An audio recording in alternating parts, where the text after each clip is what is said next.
اور کچھ 8-10 دن کے بعد انہوں نے کہا کہ میں آپ کو کچھ بتایا تھا پلین میں، وہ کیا ہوا فاروق صاحب؟ تو بولے نہیں سر مجھے تو معلوم نہیں، میں تو ذہن میں نہیں، آپ بتائیے کیا؟ ارے میاں میں تم کو بولا تھا ایک انٹرنیشنل کانفرنس کرنی سیرت النبی پہ. تو پھر وہ شروعات ہوئی جس میں غلام مصطفیٰ چٹوئی اس وقت کے پرائم منسٹر پہلی بار ہندوستان میں ایک پرائیویٹ کانفرنس میں تشریف لائے.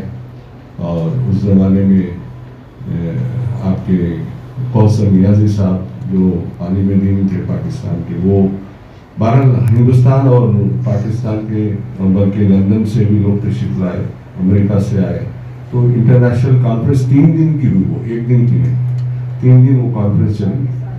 اور پھر اس کے بعد مولود کعبہ کا جشن ہوا دوسرے سال، اور کافی سارے اردو کے کارنامے. خیر وہ تو اگر میں بیان کر لوں تو یہ وقت کم پڑے گا. میری جو پرسنل وابستگی اور بڑی آگے، ہم لوگوں نے ہمارا ایک ٹیلی ویژن ڈویژن تھا اور ہے ابھی پریادرشنی کمیونیکیشن نیٹ ورک. اس کے ذریعے ہم لوگ فلمیں بناتے رہے، ڈاکومنٹریز بناتے رہے، سیریل بھی بنائے. تو فاروق صاحب اور میں پہلا سیریل انداز بیاں کے نام سے وہ دوردرشن پہ ٹیلی کاسٹ ہوا، جس میں سردار جعفری، کیفی اعظمی، اختر الرحمان، بڑے بڑے شعراء کرام اس وقت کے، اور کچھ اور بھی لوگ. اس میں کوئی 26 ایپیسوڈ فاروق صاحب نے اس کے لکھے اور اس کی کامنٹری بھی کی اور اسکرپٹنگ بھی کی. پھر ہم نے ایک سیریز بنائی جواہر کشمیر، جو کشمیر کے جو لوگ جنہوں نے کشمیر سے باہر آ کر ملک کے ترقی کے لیے جو خدمات انجام دیے ہیں ان کے اوپر ایک سیریز بنی. اس میں بھی فاروق صاحب کا بہت بڑا اس میں کارنامہ ہے. پھر ایک سیریل فاروق صاحب کی اپنی اعزاز کی بھی ہے، وہ تھا یہ دلوں کے راستے.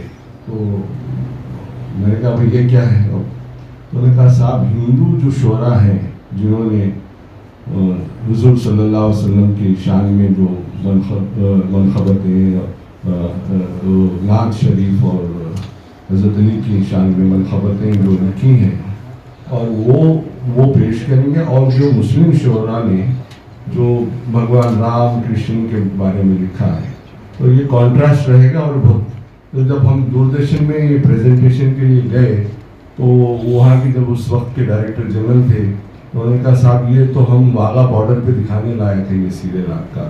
تو انہوں نے امیڈیٹلی اس کو اپروول دیا اور یہ اس کے اندر ہم لوگوں نے پریزنٹیشن کی. اور وہ سیریل ابھی دوردرشن کی ویب سائٹ پر موجود ہے، یہ دلوں کے راستے.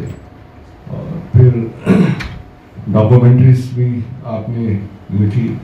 مولانا آزاد پہ ڈاکومنٹری ہے نقش آزاد، جو فاروق صاحب نے لکھی ہوئی ہے کارنامے اور حیات پر. اور ایک فخر وطن فخر الدین علی احمد کے بایوگرافی ہے، وہ بھی فاروق صاحب نے اسی کے اسکرپٹنگ اور ساری ڈاکومنٹری کی. اور ایک صحافت کا سنگ میل جو عزیز برمی صاحب ہمارے دوست گروپ ایڈیٹر تھے پہلے، تو راشد سارا ہے.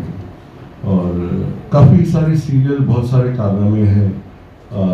یہ ہے کہ اردو میڈیا میں، Urdu electronic media, Urdu T V اور یہ اردو کا جو دوردرشن چینل جو شروع ہوا، تو ہمارے ہی سیریز اور ہمارے پروگرام سے ان کو کافی دلچسپی رہی. اور پہلا سیریل ہم لوگوں نے پیش کیا تھا بازگشت، جس میں اردو دنیا کے تمام، وہ پوری دنیا کے عظیم و شان لوگ، جس میں شعراء، آرٹسٹ ہندوستان پاکستان کے، جو کہ وہ اس طرح کا کانٹینٹ اور وہ اس طرح کا ہے نہیں کسی کے پاس، جو ہمارے والد نے اس ٹائم پہ اس کو پروفیشنل ریکارڈنگ کر کے رکھ لیا تھا. فاروق صاحب کے لیے میں یہی کہہ سکتا ہوں کہ ایک لیجنڈ ہے، لیونگ لیجنڈ ہے. یہ ایسی شخصیت ہے کہ یہ برسوں میں پیدا ہوتی ہے، اور ایک انہوں نے تاریخ، اردو دنیا میں تاریخ اپنی بنا کے جا رہے ہیں. اور واقعی میں جیسے انہوں نے فراق کا بھی شعر کہا، اور آنے والی نسلیں ضرور ان پر فخر کرے گی، اور کہ ہم نے فاروق ارغلی کو دیکھا تھا. اور میں بس اسی الفاظ کے ساتھ بہت بہت شکریہ آپ سب.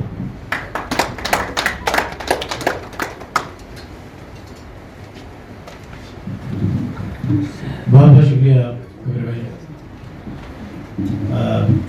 آپ کے والد صاحب نے جو خدمات اردو کی ترقی ترویج اور اشاعت کے لیے کی وہ تاریخ کا حصہ ہے، اور انہیں کو خراج عقیدت پیش کرتے ہوئے جناب فاروق ارغلی صاحب نے مجاہد اردو صدیقی کتاب لکھی، اور آپ سے گزارش ہے کہ اس کا ایک بار پھر اس میں ریلاج کیا جائے یہاں پر مجاہد اردو صدیقی.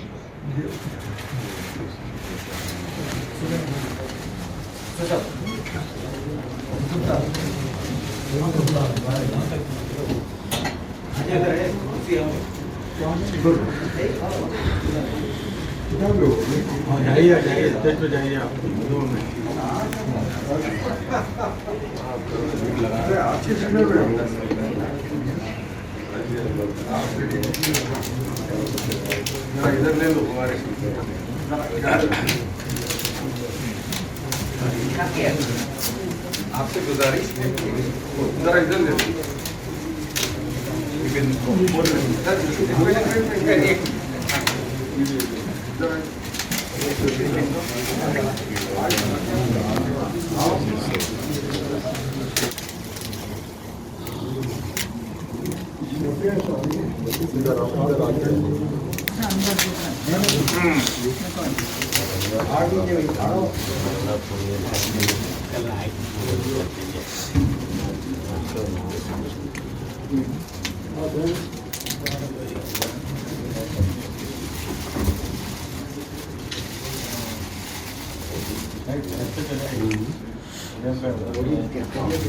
یہ دیکھیں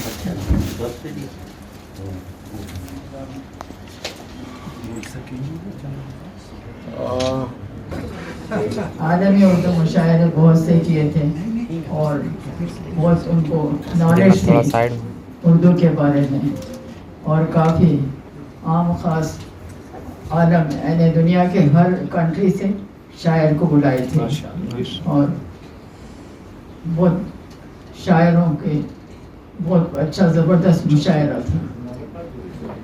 ٹھیک ہے، پرگتی میدان میں